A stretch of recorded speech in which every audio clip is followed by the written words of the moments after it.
বিষখালী ও বলেশ্বর নদী, যা বরগুনার পাথরঘাটা দিয়ে বয়ে গিয়ে বঙ্গোপসাগরে মিশেছে।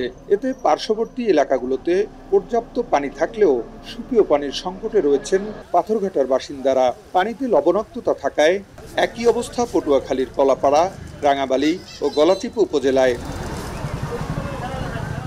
পাথরঘাটার অধিকাংশ পুকুরে বৃষ্টির পানি ধরে রেখে সারা বছর ফিল্টারিং করে পান করেন বাসিন্দারা। উপজেলার প্রায় 1 লাখ বাসিন্দার মধ্যে 50 ভাগ ও পৌর এলাকায় 27,000 বাসিন্দাদের মধ্যে 20 ভাগ মানুষ এখনো সুপেয় পানি থেকে বঞ্চিত। পাথরঘাটা ডিপ টিউবওয়েলের পানি একসে লবণ এবং খাওয়ার মতো কোনো যোগ্য না। টিউবওয়েলের পানিটা পাথরঘাটায় এত লবণ যা মোহে লইলে আপনার দাঁত পরিয়ে দিবে। পাথরঘাটা 1 নাম্বার হলো পানির সমস্যা, 1 নাম্বার। আর এইটা যদি উপরস্থ যারা কর্মকর্তা যারা আসে, এটা যদি একটু নজর দেয়, অন্তত গরিব এবং দিনমজুর যারা, এদের অনেক উপকার হইবে।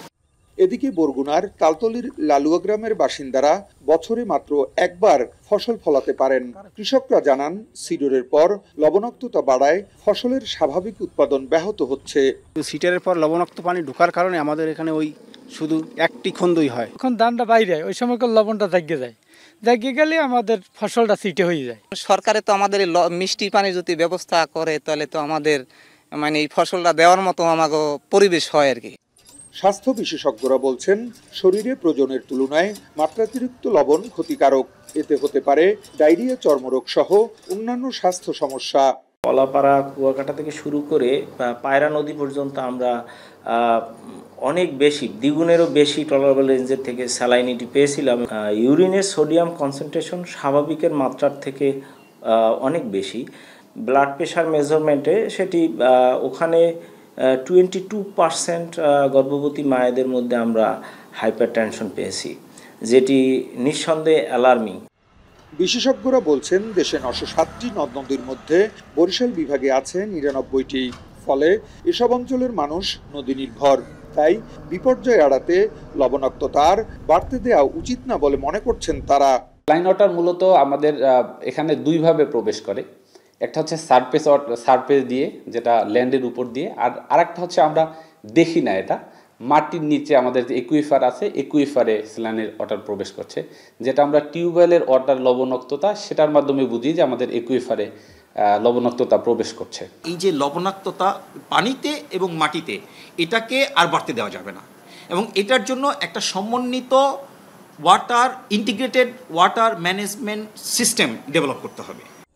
এদিকে প্রতিনিয়ত লবণাক্ততার পরিমাণ বাড়ায় উদ্বিগ্ন জেলা প্রশাসকরাও। বলছেন, সংকট নিরসনে ব্যবস্থা নেওয়ার চেষ্টা চলছে।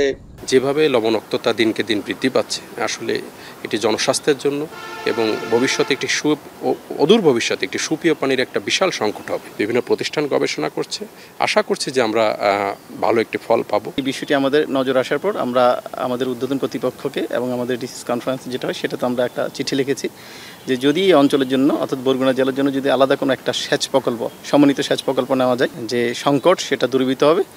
উপকূলীয় এলাকার প্রায় 28.5 লাখ হেক্টর জমিতে রয়েছে লবণাক্ততার প্রভাব, যার মধ্যে 10.56 লাখ হেক্টর জমি তীব্র লবণাক্ততার কবলে।